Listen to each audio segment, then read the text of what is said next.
Las Vegas thinks it's seen everything and ready for anything. But Vegas, you are not ready. Not for the hits, not for the noise, and certainly not for the rockers. The Las Vegas Rockers take the field April 18th. Season tickets on sale now. Vegas is not ready. Hey everybody, what's up? It's Brayden here again, and once again doing the podcast solo.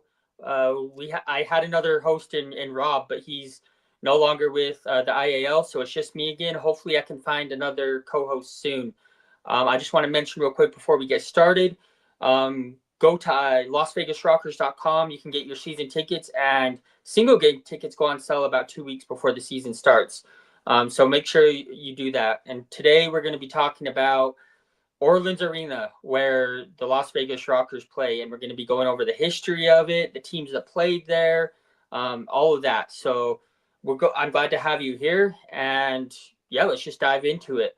So when people think of arenas in Las Vegas or stadiums in Las Vegas, they think of Allegiant Stadium is a big one, T-Mobile Arena, even Michelob Ultra Arena, which is where the Las Vegas Aces women's basketball team play.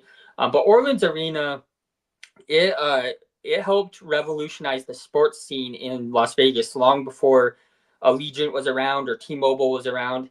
And so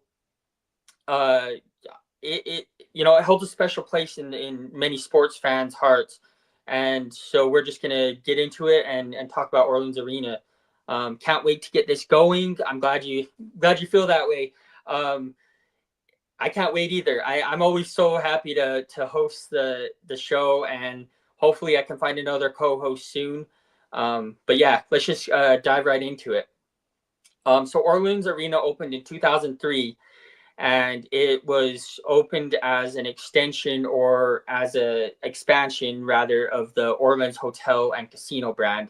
So it's owned by Boyd Gaming, and they're a company that owns several properties within the Las Vegas metropolitan area. And so Boyd Gaming, basically what they wanted was a venue that could hold sporting events, could hold concerts, rodeos, etc. Hey, watching from Nottingham, England. Looking forward to watching the England Eruptors blow things up at Motor Point Arena in the UK. Yeah, me too, buddy. I'm excited too, and I'm excited to watch Las Vegas in Orleans Arena. That's probably what I'll be doing. But I hope if everything works out good, I can go over to Europe and watch a few games over there because I've never been outside of the United States, and I've always wanted to go to Europe, and so. Hopefully, Tom sends me over there to cover a game and I can get to go to, England Eruptors game because I think they have one of the coolest logos and I can't wait to, see them play as well. Matt says, I'm open to co-hosting with you as a UK correspondent. I would love that. I would absolutely love that. I can, I'll tell you what, Matt, fill out a form online. You go to ialfootball.com. And you can fill out a form if you're interested in hosting with me. We go by, Pacific Standard Time. So I don't know. I think England's probably about eight hours ahead, I think. So if you're cool with that, we do it, it'll be probably like 9 or 10 at night for you when we do it. So if you're cool with that, I'd love to have you. I've been looking for another co-host. And so yeah, definitely go to ialfootball.com and fill out the form if you're interested.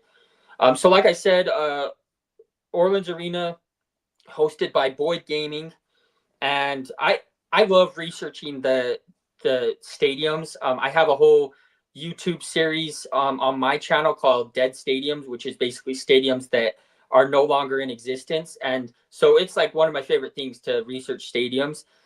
And so when I was researching this, I was surprised there was so much about it. I never even knew.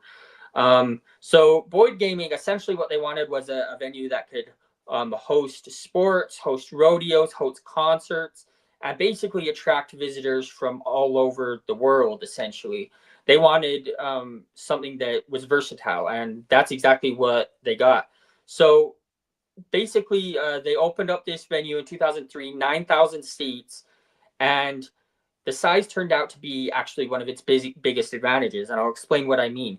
9,000 is obviously on the smaller side as far as arenas go, but the fact that it was so small made it so there wasn't really a bad seat anywhere in the house. So anywhere that you were close to the action because there was so little seats, and that turned out to be a big advantage.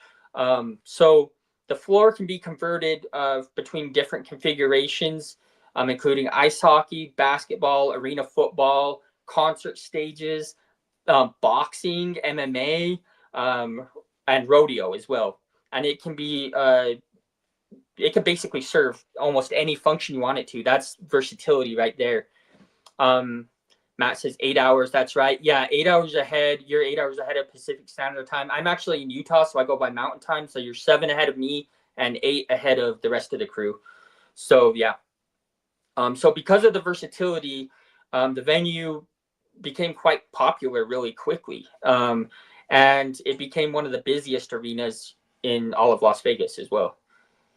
And so the first team we're going to talk about that played at Orleans Arena is the Las Vegas Wranglers. And I actually remember them quite well because they used to play the Utah Grizzlies up in Salt Lake City. And they're a minor league hockey team, or they were a minor league hockey team playing in the East Coast Hockey League. And they used to play the Utah Grizzlies a lot. And so the Las Vegas Wranglers, I remember them, and they had Jason from Friday the 13th as their like logo, the mask guy. And so they're part of the ECHL, which is like essentially double A. If you're familiar with like, how the farm system works, it's like single A, double A, triple A, and triple A is like right below the major leagues. So they were the equivalent of essentially double A.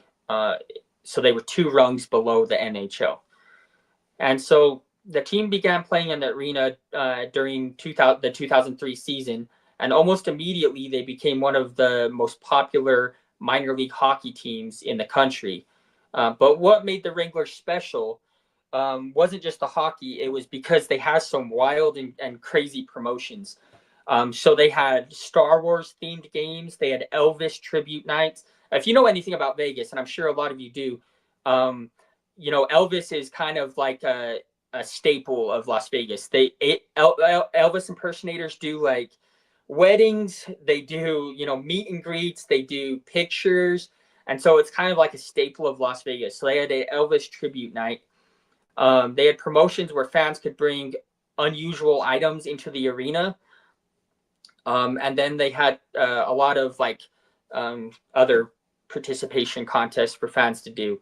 And these promotions turned out to be one of the best entertainment experiences. And so people started to associate Orleans Arena with creative entertainment as well as, just a good time. You could show up, no matter what sport you were going to, you could show up and you could have a good time. And on the ice, the team was also really successful. They regularly made the playoffs and were always near the top half of the standings. For more than a decade, the Wranglers helped establish Orleans Arena as one of the premier minor league hockey teams in North America.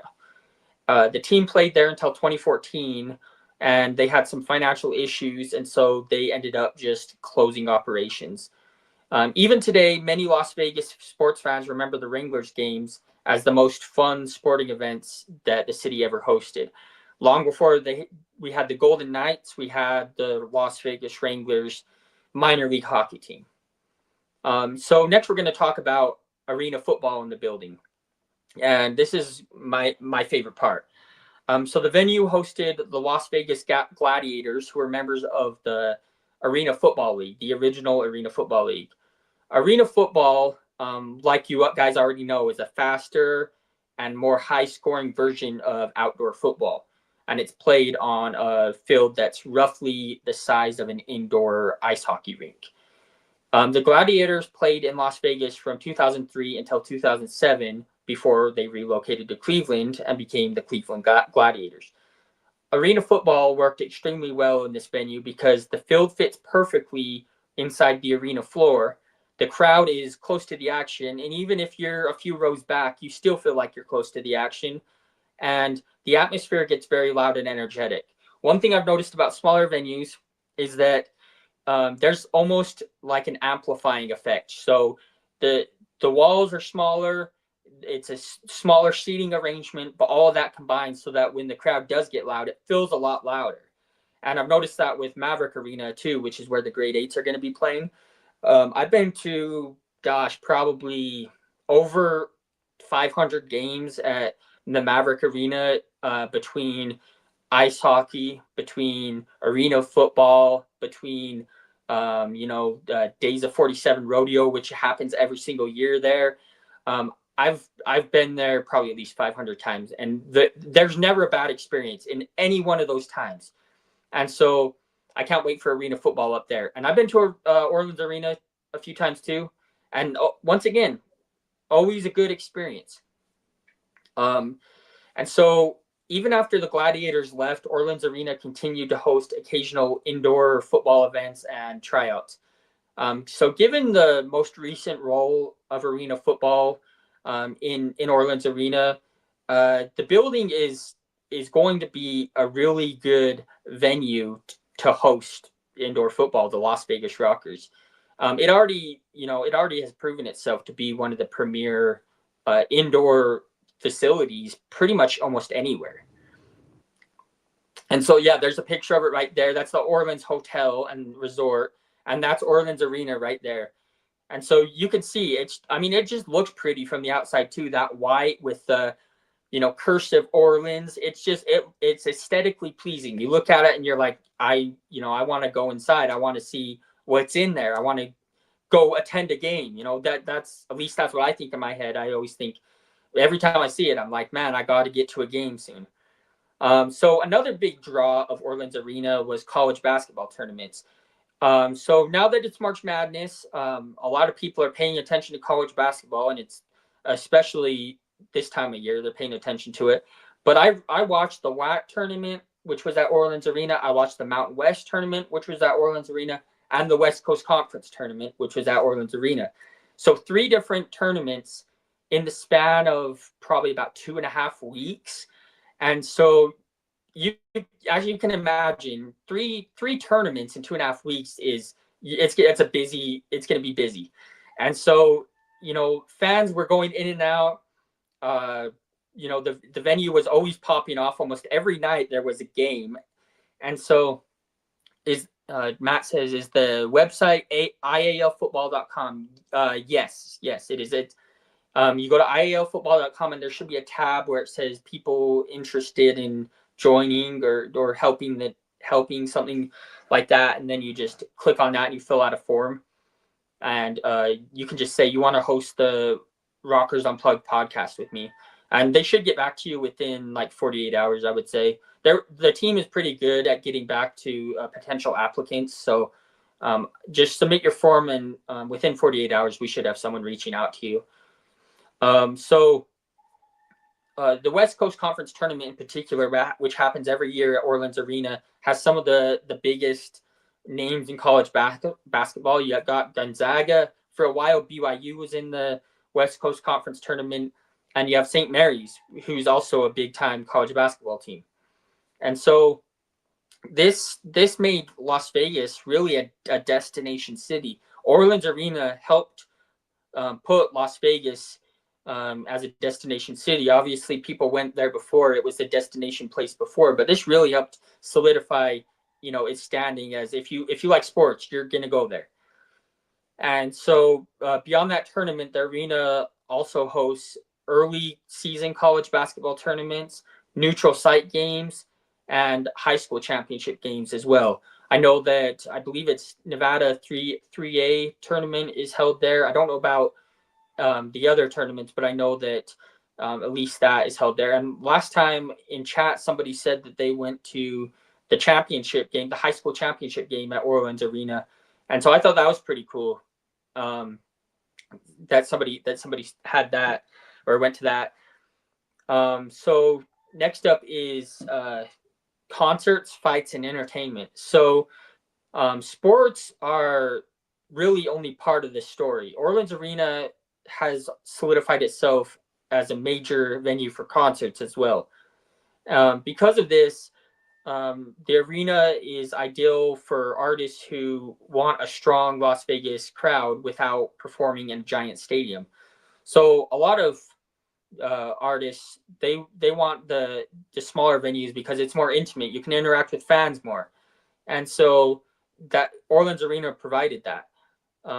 And combat sports also work well in the arena because the layout gives fans excellent views of the ring or the cage. I mean, like I said, there's not a bad seat in the house whatsoever. I mean, you can sit just about anywhere and have a great view of the action of whatever's going on. The versatility is exactly why the arena has stayed busy for more than 2 decades. So next up, we're going to be talking about Orleans Arena in the role of Las Vegas sports history. So like I said, when it opened in 2003, Las Vegas at the time was not considered a major professional sports city. You had your college teams, of course. You had UNLV, and you had they did good in basketball for a long time, and they played some of their games there too. And so really, you didn't have much major league teams. You and that was to come later, but you didn't have that. And today, obviously, you have the Golden Knights, you have the Las Vegas Athletics who are about to move there, and you have the Las Vegas Raiders, and soon I think there will be probably an NBA team in Las Vegas, I would imagine. So now obviously Vegas is considered a major sports league. So back in the early 2000s, venues like Orleans Arena helped prove that Las Vegas fans would support sports teams. In many ways, it helped pave the way for major league sports teams that the city has now. And so Las Vegas is definitely made itself known as a city that has one of the most passionate fan bases, and a lot of that was due to Orleans Arena, pioneering the way, I guess you could say. More than 20 years after opening, Orleans Arena remains one of the most versatile venues in Las Vegas. It may not always get the same attention as the newer ones like Allegiant or T-Mobile Stadium, but it has a special place in the hearts of many fans who attended games there and who will continue to attend games there once the Las Vegas Rockers kick off. And so that's about all I got, but I'll do some quick facts before we close this out. Like I said, open 2003, seats 9,000. Obviously, that depends on the event that's going on. If it's concerts, it's obviously a little bit more than 9,000. It's probably closer to 11,000. It is connected directly to the Orleans Hotel and Casino. And the arena floor can convert between ice hockey, basketball, football, concerts, and rodeo setups. So some sports trivia. The Las Vegas Wranglers played there for 11 seasons. The Wranglers were known for wild promotional nights, and the Cleveland Gladiators played there as well before they moved. Las Vegas Gladiators moved there before they moved to Cleveland. And some last bit of closing stuff. Because of the venue's smaller capacity, like I said, there was no bad seat in the house, and hosted rodeos, MMA, boxing, hockey, basketball, everything. So that's a little bit about Orleans Arena. And like I said, it was fun researching this. I love looking into stadiums. I'm much better in a video format rather than live, as I'm sure you guys can tell. But I do enjoy doing lives, and I do enjoy teaching everyone about Orleans Arena. So with that being said, we'll close this out. But go to LasVegasRockers.com. Get your season tickets now while they're still available. They're going quick. And with all that being said, thank you everyone for tuning in. And be sure to tune in tomorrow, once again, noon Pacific, 1 p.m. Mountain, 3 Eastern, And me and Tom will have a great show for you tomorrow. So be sure to tune in. Thank you, everyone.